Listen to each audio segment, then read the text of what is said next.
학생 여러분 반갑습니다. 2022년도 또 이렇게 한 학기가 더 시작됐습니다. 작년 2021년도 한 해 여러분들이 애쓰고 수고했던 것은 반드시 결실을 맺을 것입니다. 2022년도 한 해에는 우리가 새롭게 이제 새로운 과목들이 많이 이렇게 추가될 건데요. 뭐 생소한 것들이 많을 것입니다. 그렇지만 여러분들이 뭐 종합적으로 전부 다 그걸 다 암송할 필요는 없고요. 꼭 필요한 것들만 여러분의 머리에 담아 두시면 좋겠습니다. 오늘 저는 작년 한 해 동안 조직신학에 대해서 여러분들이 이제 공부를 했습니다. 그렇지만 이제 조직신학에 대해서는 내년에 또 더 좋은 또 학과로 해서 공부를 하겠습니다. 그리고 올해는 여러분이 좀 생소할 텐데요. 교회 행정학이라는 부분으로 상반기 1학기 강의에서는 저와 함께 하겠습니다. 첫째, 그 행정학에 대해서 교회 행정학이라 한다면 일반적으로 우리가 생각할 때 세상에서 행정 이런 부분들은 아마 뭐 국가에서도 마찬가지죠. 행정이라는 부분 전반적인 부분들을 다루고 있는 부분인데요. 교회 행정학도 상당히 중요합니다.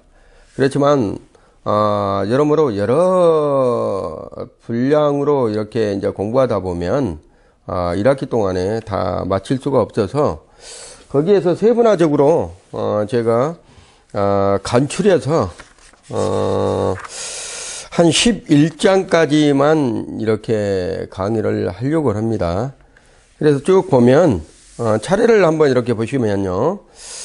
그리고 여러분이 이제 배우는 학생들은 교재가 준비가 돼야 되는데 미리 이제 준비해 두신 분들은 함께 교재를 보면서 공부를 하면 될 것 같고요. 그렇지 못하신 분들은 교재를 학교에서 의뢰를 하면 학교에서 이렇게 보내드리겠습니다. 그래서 교재를 보면서 하게 되면 그 많은 것을 도움을 받을 수 있기 때문에 그렇게 하시고 학교 교무과로 연락을 해 주시기 바랍니다. 차례를 보시게 되면 1장부터 쭉 이렇게 11장까지 있습니다. 상반기에 16강을 하는데요. 16강을 나눠서 저희가 이렇게 강의를 하려고 합니다. 먼저 1장을 보면 교회 행정학의 설립입니다. 2장에 뭐 교회 행정과 관리 기술의 적용, 3장에서는 청지기 직분과 재무 행정론, 4장에서는 교회의 파업과 목사의 직능, 중요하죠. 그 다음에 5장에서는 조직체로서의 교회, 6장에서는 예배위원회, 이게 또 상당히 중요하죠. 예배위원회. 우리가 또 7장에서는 해우부, 교회 출석에 대한 부분들이 여러 가지 조직적인 부분들이 기록이 되어 있는 것이죠. 문서화되는 부분도 있고요. 이러한 문서화한 부분들은 저희가 우리 이제 총회에서 관리하는 대장이 있습니다. 여러분들이 필요하면 그 대장 또한 저희가 인터넷으로 메일로 저희가 보내드릴 수 있습니다. 제8장은 교육위원회, 제9장은 재정부, 상당히 중요하죠. 재정부. 그 다음에 제10장 재단 관리부, 제11장이 전도부, 이런 것으로 이렇게 해서 쭉 1학기 동안 같이 공부를 해 보겠습니다. 먼저 제1장의 교회 행정의 성립을 한번 보겠습니다.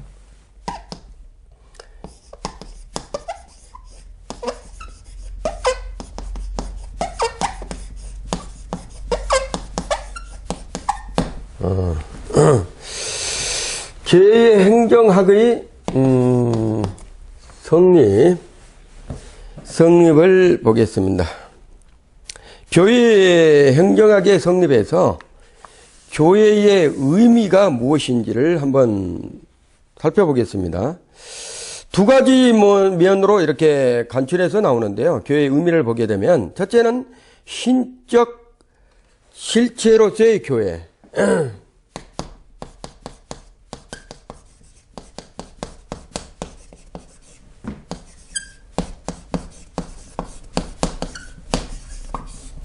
신적 실체로서의 교회. 두 번째는 하나님의 자녀된 인간들의 공동 생활처로서의 인간의 실체. 하나님의 자녀들의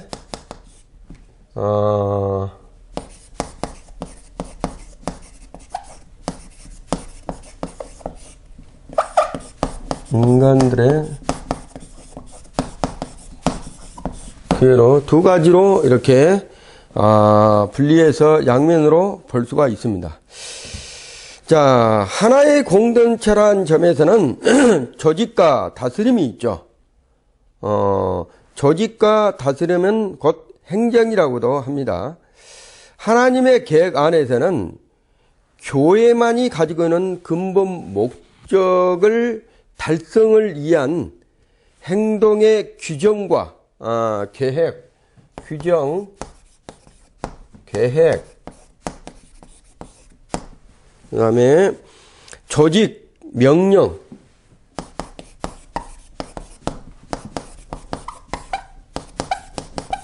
통제, 수단을 합리화할 필요성이 있기 때문에 교회 행정이 필요한 것입니다. 자, 그래서 거기에 분류를 쭉 이렇게 나열하다 보면 한 12가지로 이렇게 나열해서 제가 여러분에게 같이 공부를 하려고 그러는데요.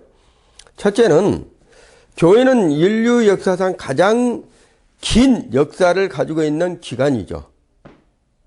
그리고 가장 거대한 조직체라고도 볼 수가 있습니다. 긴 역사와 거대한 조직체를 가지고 있기 때문에 이것을 관리하기는 상당히 어려운 부분이 있어요.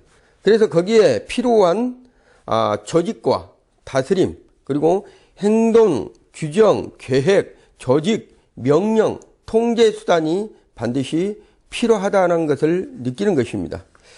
자, 그래서 이 기관의 영원한 목적은 기관을 성립하실 신적 계획인 인류 구속의 성취에 있어서 신인관계, 하나님과 인간의 관계와 함께 주 안에서 인간관계의 완성이 필요하다는 거예요.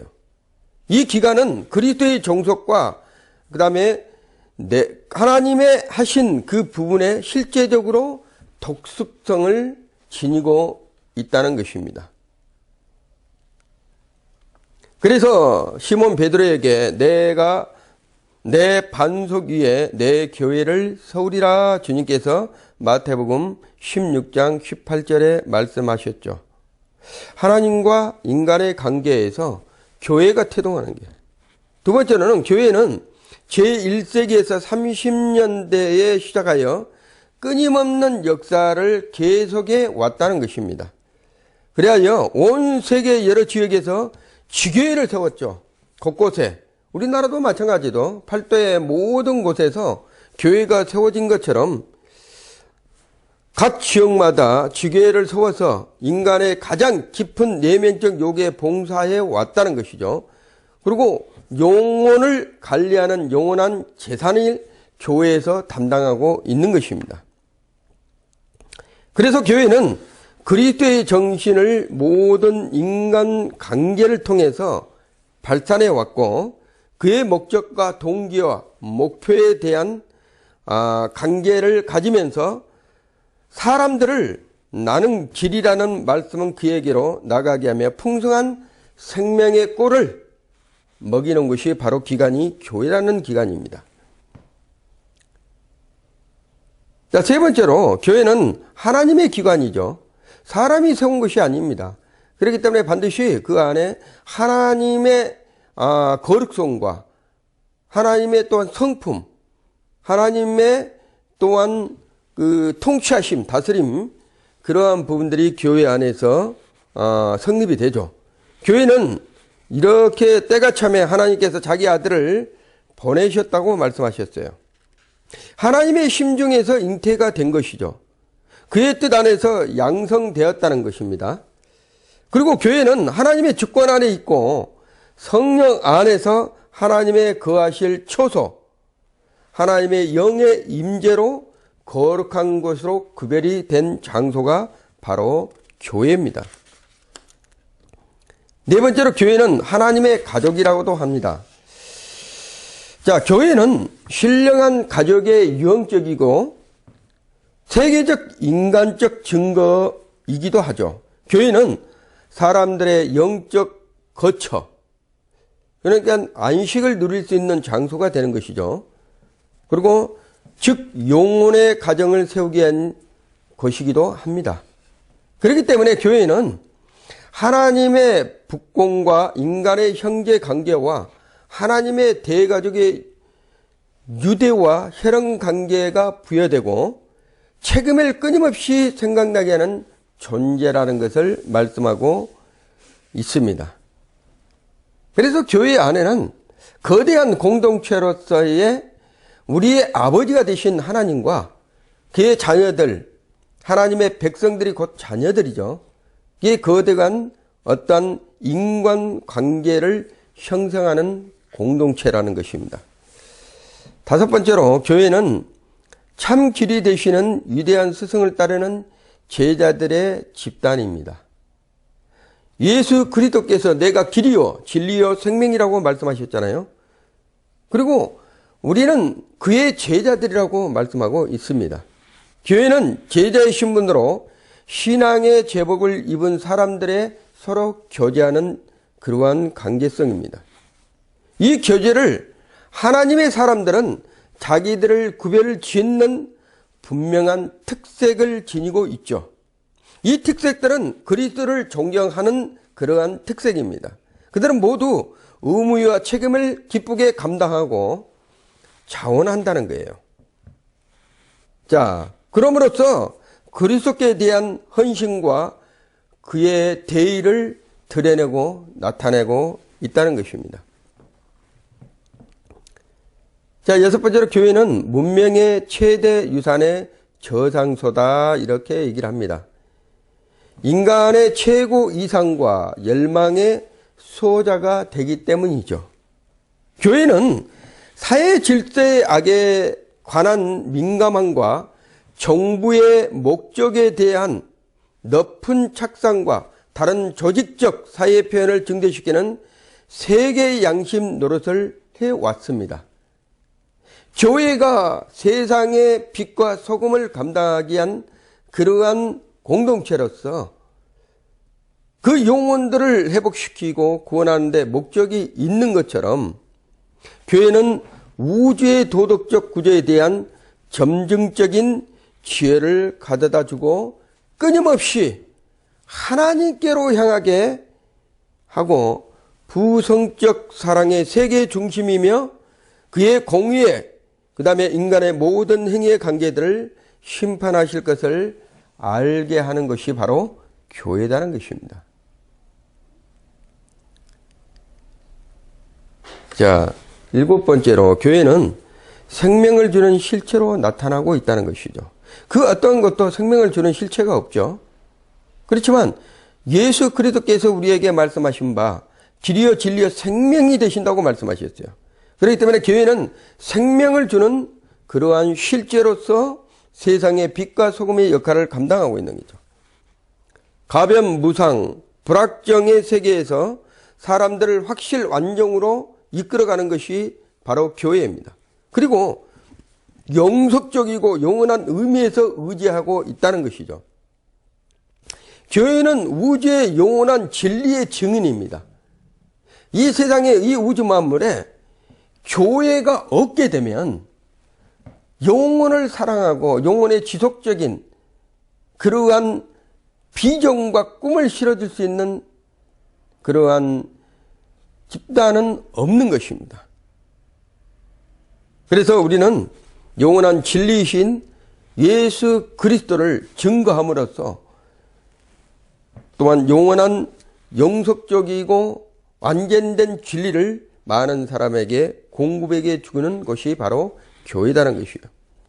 하나님의 목적 안에서 그의 목적에 대한 증인들이 바로 교회의 성도들이죠. 사람의 마음에 복음을 가져다 주기도 하고 놓아주는 그리스도의 성읍에 대한 진리의 증인자도 되는 것입니다.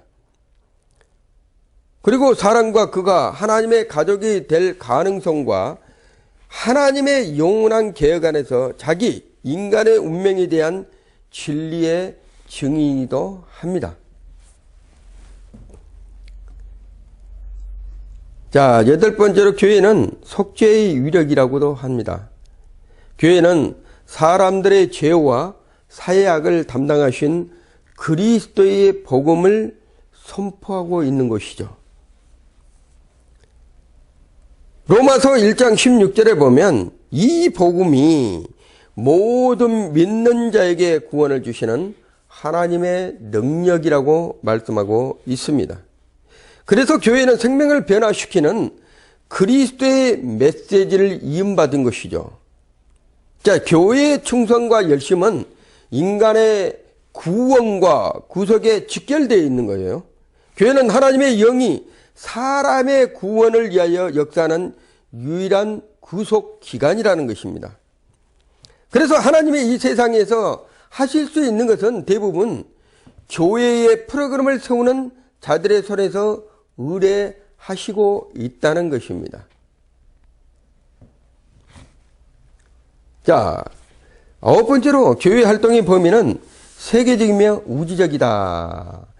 활동의 범위가 제한되지 있지 않다는 것입니다. 교회의 교인됨은 한계가 없는 한 나라의 시민됨을 뜻하고 있다고 얘기합니다. 자, 그 나라의 시민의 뜻은 모든 것을 함축함으로써 교회의 사업과 가치에 합당한 평가와의 필수적 관계를 가지고 있는 것이죠.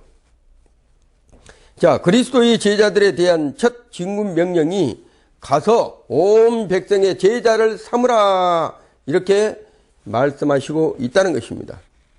한 지방에 국한된 좁은 생각의 사람으로 하여금 넓은 세계를 바라보게 하는 멸망에 직면한 세계의 공태의 눈을 돌리게 하는 핵심의 키죠.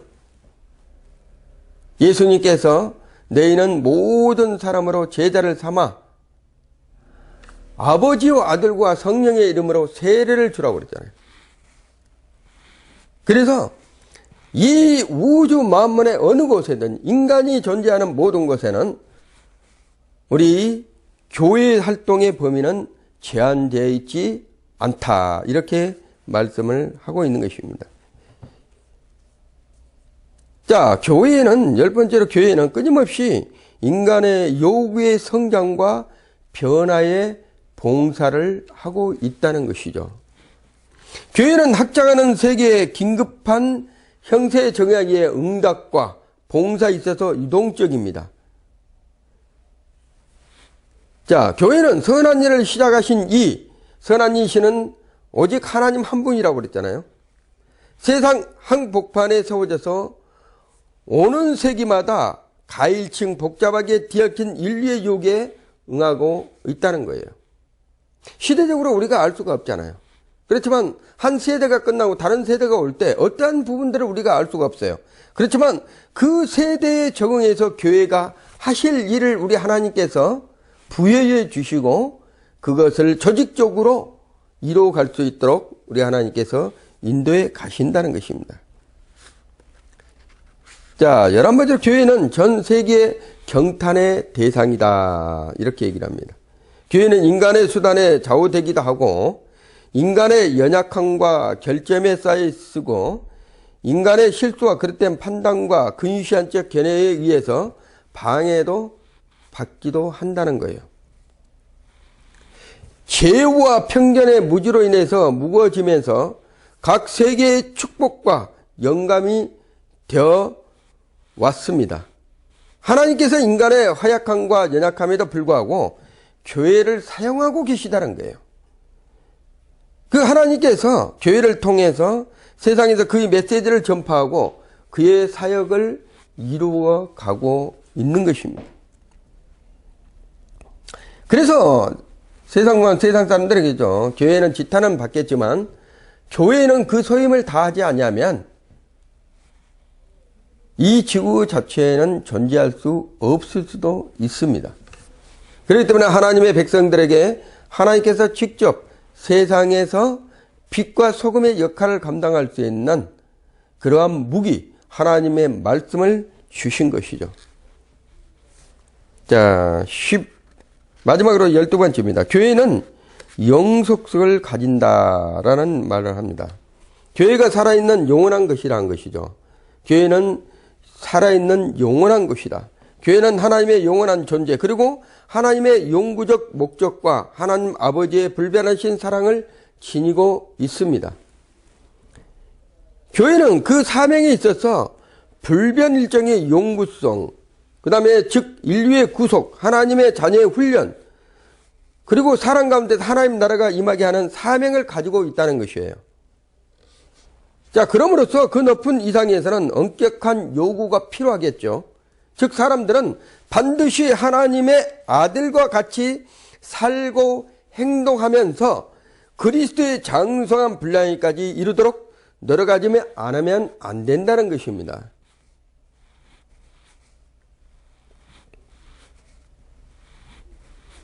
자, 그래서 사람들은 또한 민족들은 흥하고 망하고 문명도 꽃을 피우다가 시들어지지만 교회는 살아있는 영원한 존재로서 끝까지 영적 사명을 완수하도록 교회를 조직할 때 우리가 단지 인간들의 계획만을 일하고 있지 않다는 것을 인정해야 됩니다. 우리는 하나님의 자원과 영적 진실, 그리고 영원한 실체, 영원한 무한한 가치를 가지는 재산에 이르는 통로를 만들고 있는 여러분과 저와의 장본입니다. 사람의 영혼을 통해서 하나님의 영이 역사하실 기회가 생겼을 때에는 목표가 성취된다고 말하고 있죠. 시편 127편 1절의 말씀을 보게 되면 여호와께서 성을 세우시지 않으면 세우는 자의 수고가 헛되다 말씀하고 있습니다. 이러한 것을 먼저 인식을 해야 됩니다. 하나님께서 세우시지 아니하는 모든 것들은 다 헛된 것입니다.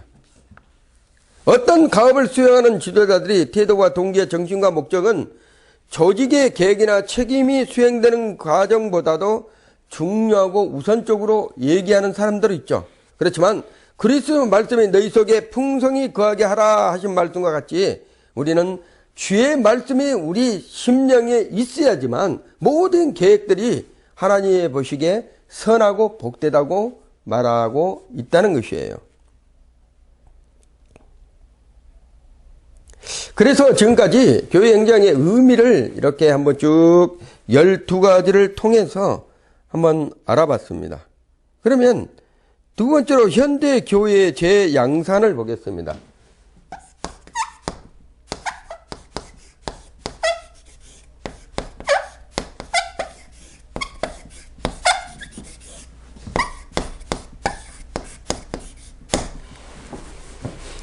자, 현대 교회의 재양산. 현대 교회의 재양산에서 먼저 우리가 조직 형태의 다양성과 이에 대한 내용들을 쭉 한번 살펴보건데요. 자, 조직 형태가 다양하다는 것입니다. 모든 교회들이 같을 수가 없어요. 우리 여러분들이 뭐 장로교, 침례교, 뭐 순복음교회, 그 다음에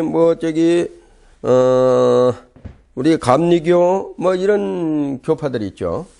이런 분들이 다 같지를 않습니다. 조직 형태가 다양하게 성립이 되고 있는 거예요. 자, 모든 교회들이 교회의 조직 체계를 성경의 권위에 근거하고 있다는 사실입니다. 그렇지 아니하면 그 조직 형태가 하나님의 보시기에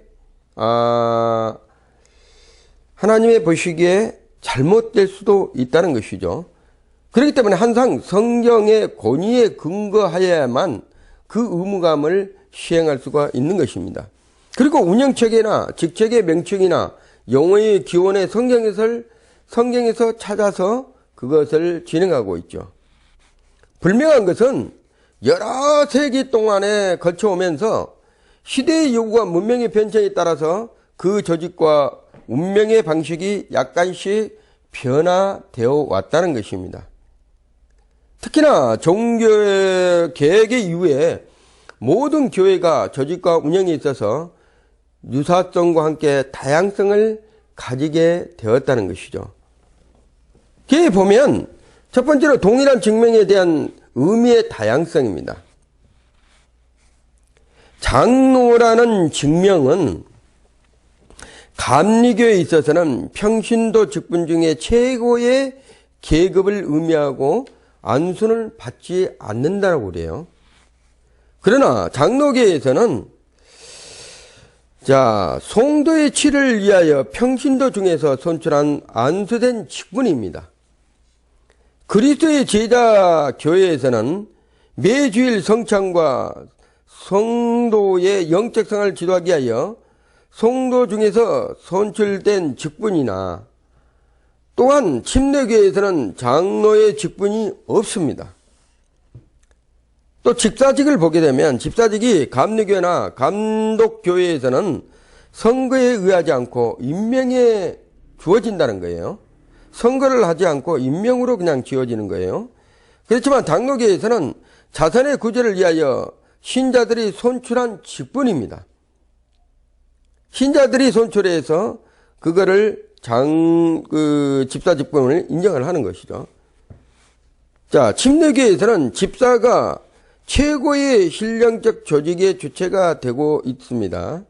목사의 호칭은 교회마다 약간씩 상이하면 다르지만 감독교회에서는 렉터라고 부르고 있고 목사관을 렉터리라고 부르고 있습니다. 장로교회에서는 목사를 미니스터라고 하죠. 우리 장로교회에서는 목사를 미니스터라고 부르고 있죠. 목사관은 맨즈라고 합니다. 맨즈. 현대에 흔히 쓰이는 팩스터는 목사의 호칭을 본래 감리교회나 침례교회, 해중교회에서 사용하던 명칭이었어요. 우리나라의 목사 명칭이 어원이 되고 있는 그런 사실입니다. 그러나 그들은 목사관을 파이스네이지라고도 하고 파스토리움이라고도 부르고 있다는 것이죠. 그래서 이렇듯 장로나 집사나 교회의 명칭에 대해서, 목사의 명칭에 대해서 이 부르는 것이, 그리고 선출하는 것이 다양하게 이루어지고 있다는 것이에요.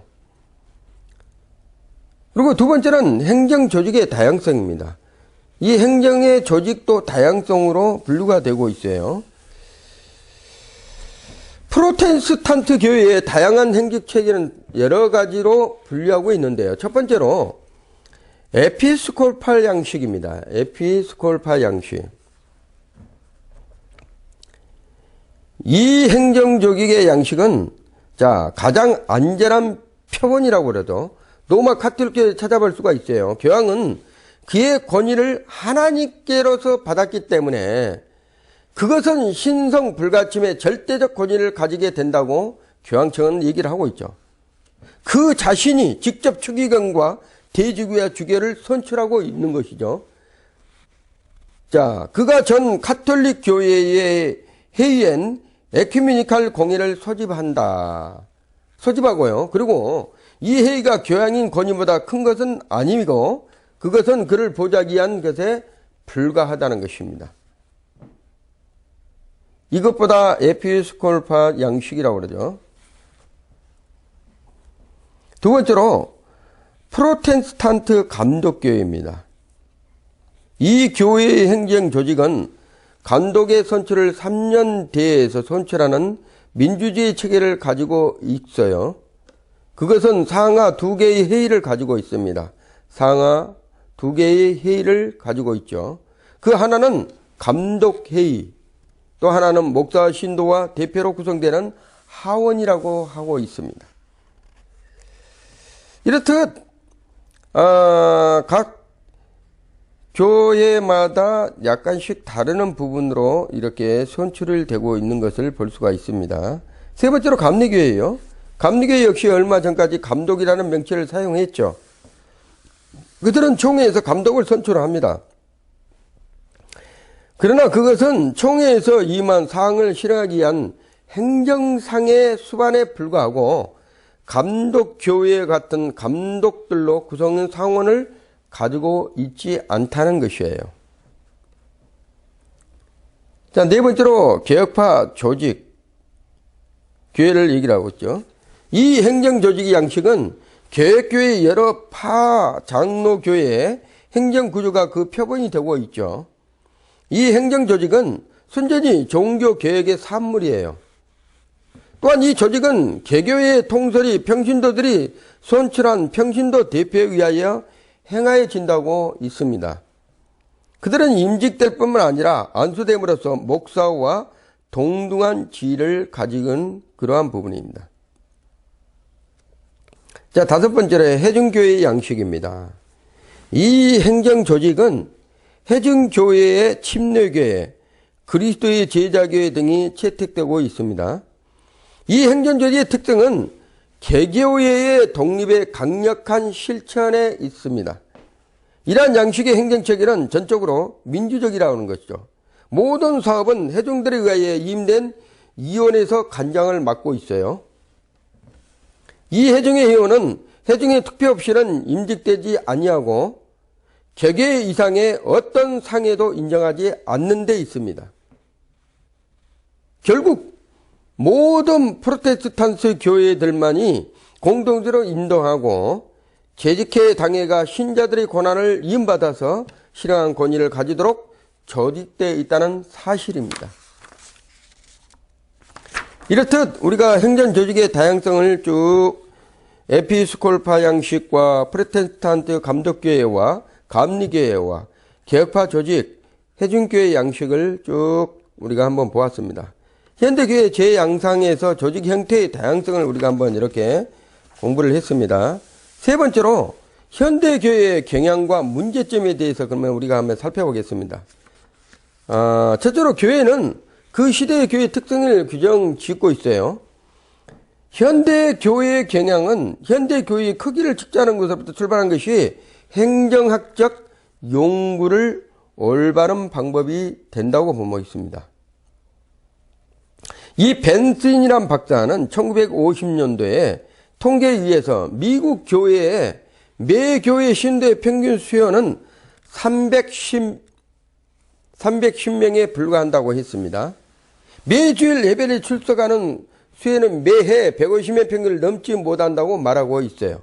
결국 그렇게 보면 현대교회의 특성은 전국에서 손꼽히는 몇 개의 대표적 교회의 경향을 찾아볼 수 있는 것이 아니라 대부분의 교회인 소교회의 경향에서 찾아야 한다고 말하고 있어요. 우리가 깨닫게 되는 것은 대부분의 교회가 소교회에 속해 있다는 것이죠. 사실상 함께 현대교회의 운영과 관리를 효과 있게 다루는 교회가 효과적으로 자라게 된다는 것을 말하고 있는 것이죠. 자, 신자가 수가 증가하게 할 바탕을 말하는데 교회의 행정에 임무가 있다는 것을 반드시 인식을 해야 된다는 거예요.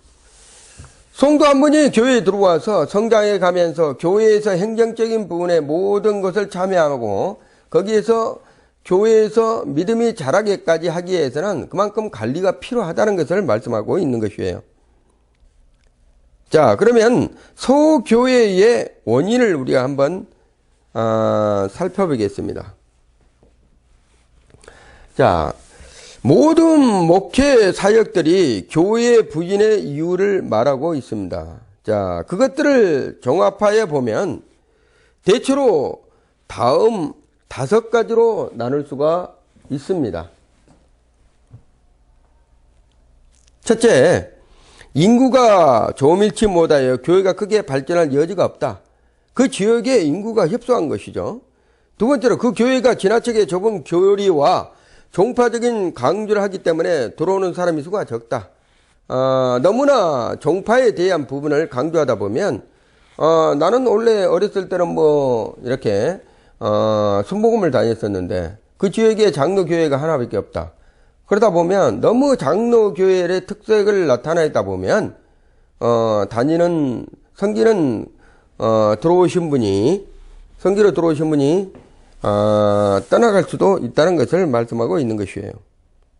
자, 세 번째로 그 교회가 지나치게 세속화돼서 교회로서 특수 조직을 강조하지 않고 교회는 독립되어 있는 것이 아니라 사회 속에 융해되어 버려야 한다는 자유사상 때문에 신도의 명부나 예배의 참석수가 구애되지 않기 때문이다. 너무나 세상과 세상 속에 융합이 되어서 교회를 치리하다 보면 이러한 문제가 될 수도 있습니다. 자, 네 번째로 교회가 특별한 어떤 수준 또 특별한 계급의 사람들로 구성되어 일반 서민이 전처럼 접근할 수 없기 때문이다. 제가 아는 어느 교회에서도 그랬지만 거기는 교회가 전부 다 의사들, 간호사만 이렇게 섬기는 교회가 있어요.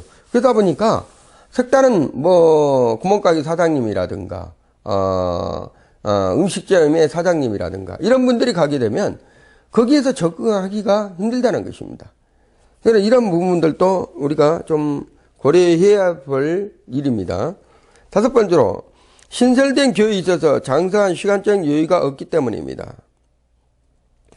자, 이제 교회가 세워진 교회는 주변의 인식 또한 그렇지만 사람들이 들어와서 적응하기에 좀 힘듭니다. 이런 모든 이유는 긍정할 수 있는 타당성을 가지고 있어야 된다는 것을 말씀하고 있는 것이죠. 무엇보다도 우리가 중요하게 생각할 것은 대부분의 교회가 이러한 이유 때문에 소교회로, 대형교회가 아닌 소교회로 머물러 있다는 것이죠. 모든 교회가 이해에서 말한 제약을 받고 있다고 말할 수가 있습니다. 그래서 우리는 소교회의 중대한 원인이 그 지역의 특수 환경, 특수 조건에 대처할 수 있는 가장 효과적인 교회 행정을 하기 위해서 연구와 효과적인 계획이 수반되어야 된다는 것을 말씀하고 있는 것이죠. 그렇죠. 소교회의 원인들이 있습니다. 개척교회나 미자립교회나 성장하지 못하고 그대로 머물러 있는 것은 반드시 그 안에 어떠한 문제가 있기 때문에 성장을 하지 못하는 것이죠. 두 번째로 소집단의 중력성입니다.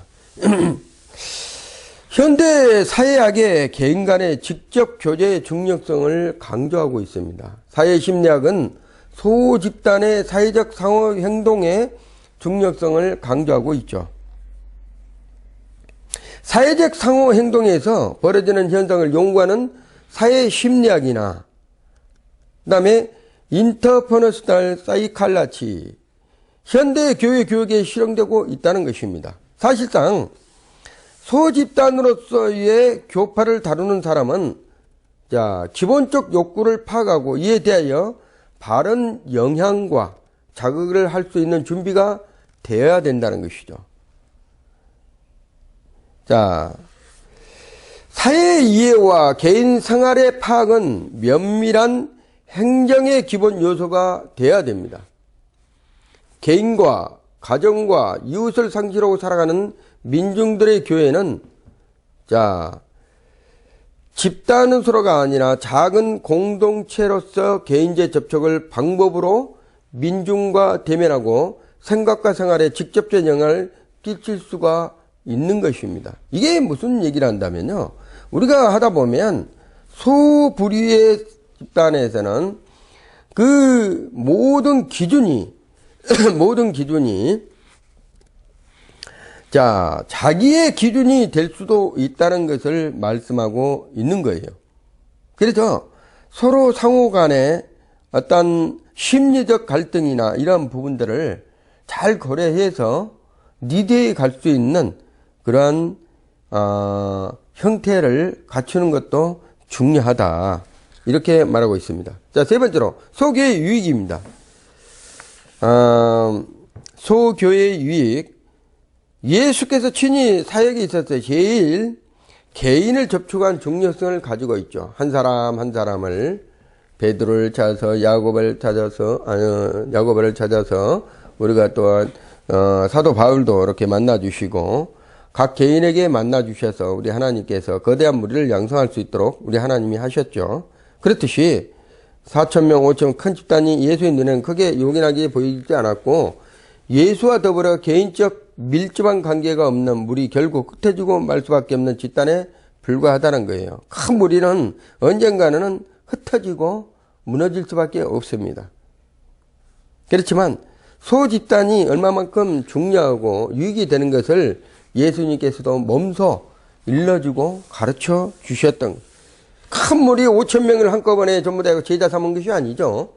몇 명을 제자 삼았습니까? 먼저 12명을 제자를 삼아서 하나님의 그 일을 감당할 수 있도록 인도해 가셨던 것처럼, 큰 집단을 먼저 대시해서는 안 되겠지만 큰 집단을 먼저 양성하는 것보다도 소 집단을 양성을 해서 세워가는 것이 중요하다. 그래서 소교회가 유익이 무엇의 의미를 가지고 되는지를 우리가 알 수가 있습니다. 첫째로 사실상 사람을 낚아 그리스도 안에 인도하기에는 교제를 육성할 수가 있다. 둘째로서 모든 교회 생활에 성도의 개인적 참여를 위하여 많은 기회를 주어진다. 그렇죠. 큰 교회에서는 어떻게 보면 사람은 많지만 교회에서 봉사나 어떤 행정이라든가 어떤 일을 구제나 이런 부분도 성교나 할 때 이런 부분일 때 교회의 성도 수가 많다 보면 거기에 참여할 수 없는 부분도 있겠죠. 그렇지만 작은 교회는 한 사람이 두 가지 일을 맡을 수도 있고 그걸 전부 다 병행해서 할 수 있는 그러한 조건이 될 수 있다는 것을 말씀하고 있는 거예요. 셋째로는 개개 성도가 철저한 기독교 성도로서 생활할 수 있고 신앙과 생활의 훈련을 할 수 있다는 거예요. 자, 소교의 유익의 면을 철저하게 인식하면 목회자는 교회를 급속히 성장할 수 있는 계기를 만들 수가 있다. 자, 네 번째로 소교회의 결핍입니다. 자, 자기의 안정을 찾지 못하는 개인이 지나치게 자신의 문제에 대해서 거슬리는 환경에 대해서 예민한 주의를 기울이는 것처럼 소교회도 역시 에너지를 자기 교회의 유익에서만 사용하기에 부족하다고 생각하게 된다는 것입니다. 지역사회의 영적 상을 끼치는 신앙생활에 표현을 무시하는 결과로 일어난 내적 신앙의 유지라는 소극적이고 내향적인 생활에만 기울이는 경향이 있을 수 있다는 것이죠.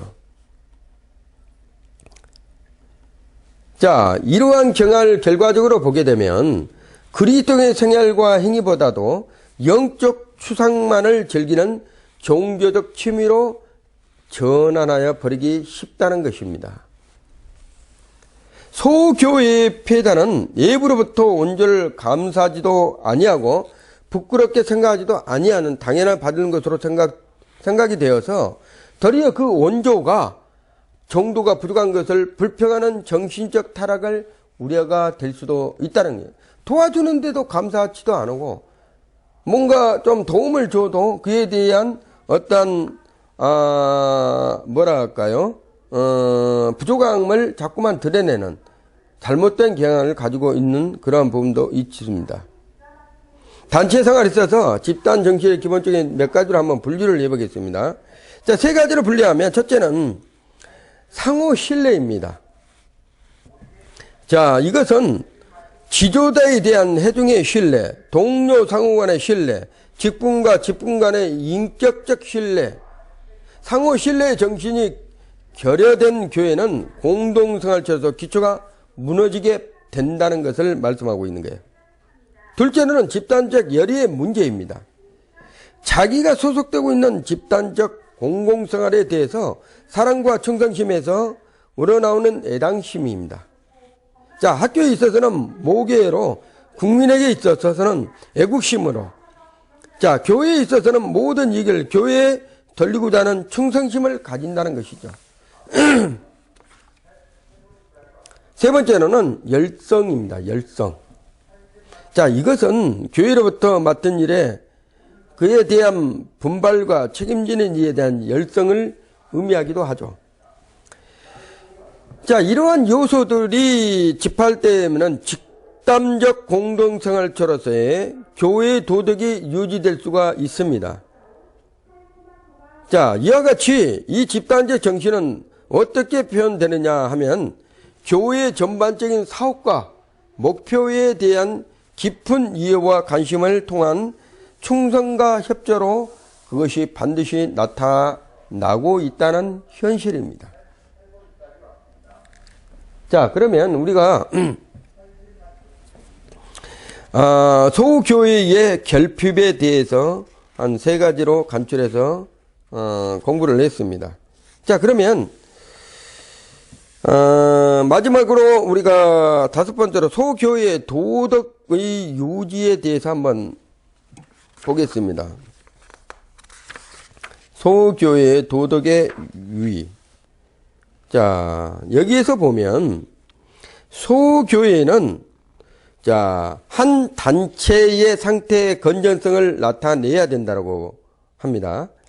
도덕은 한 단체에 있어서 인체의 체온과 같고 인체의 체온과 맥박과 같은 역할을 하는 것이죠. 한 단체가 왕성해지려 한다면 건강한 생명이 보장돼야 되겠죠.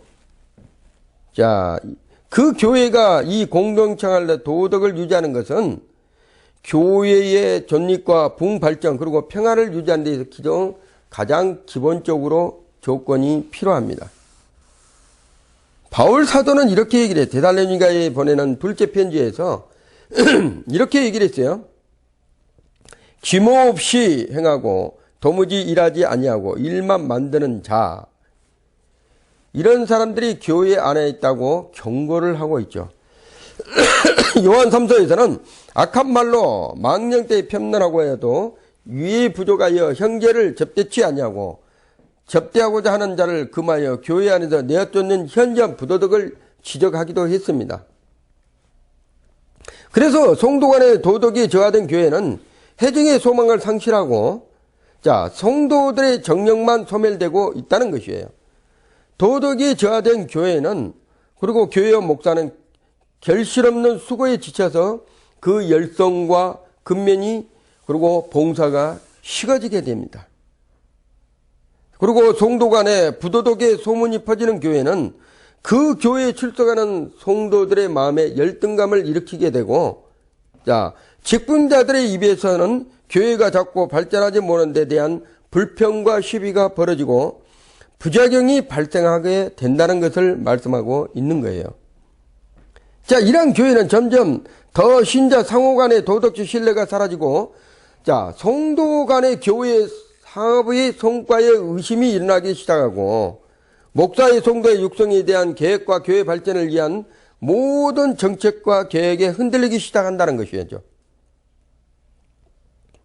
그리고 교회의 직원들 상호 간에 방광과 무관심으로 말미해서 결국 목회는 실패로 돌아가게 많은 것입니다. 그러므로써 교회 안에 단체 생활의 도덕적 저하는 개인에게 있어서는 신경쇠약의 증상과 같이 되어버리고, 그리고 나를 건드리지 말라는 식의 극단적 사물 접촉 깊이가 증세가 일어나기도 합니다. 따라서 교회의 모든 정신인 곤태증에서 시달리게 되는 것이죠.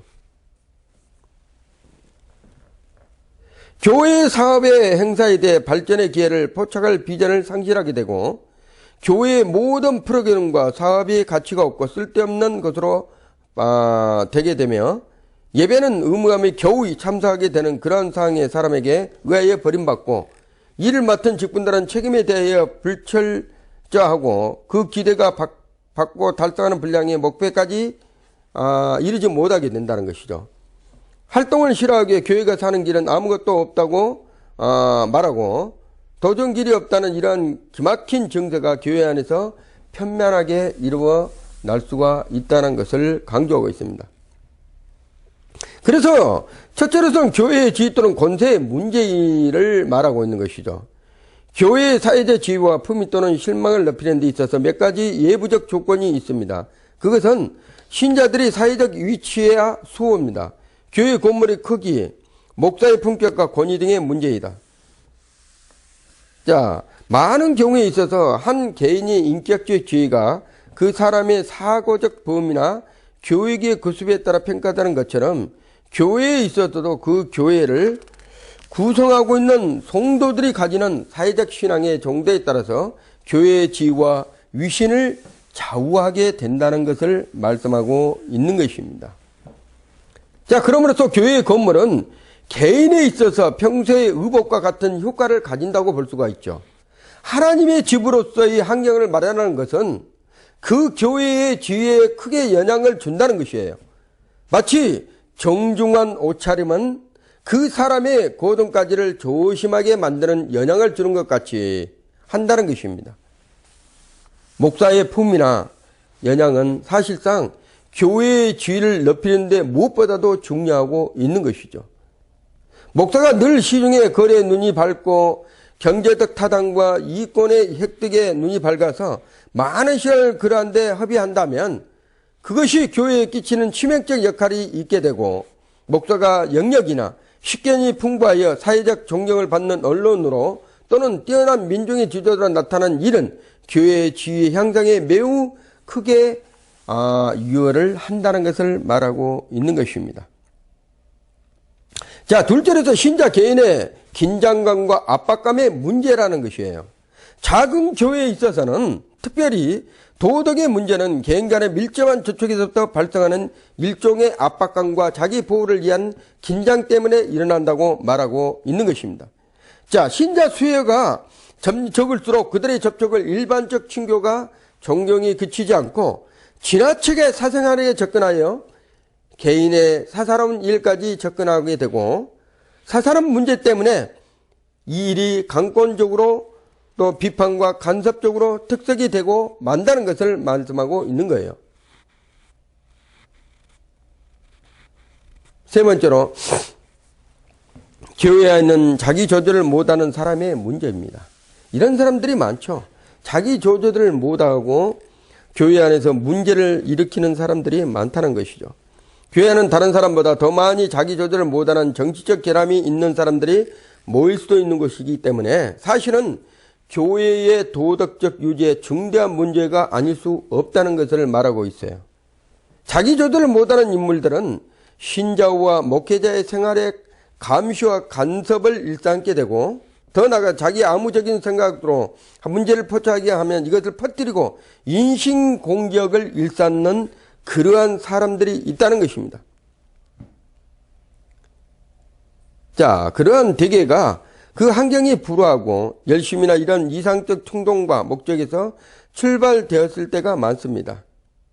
자, 그럼으로써 이러한 직분의 분담을 전혀 무시하며 버리는 경우가 많은데, 당돌하게도 성령이 충만하거나 지극히 충성된 일꾼이라는 자의식을 가지고 있다는 거예요. 스스로들이 열심히 하면서, 열심히 봉사하면서 이러한 문제들을 이발시키는 사람들이 있는데, 나는 그래도 내가 성령에 충만하고 주의 일에 하나님께 쓰신 자다, 이렇게 당돌하게 말하는 사람들도 있어요.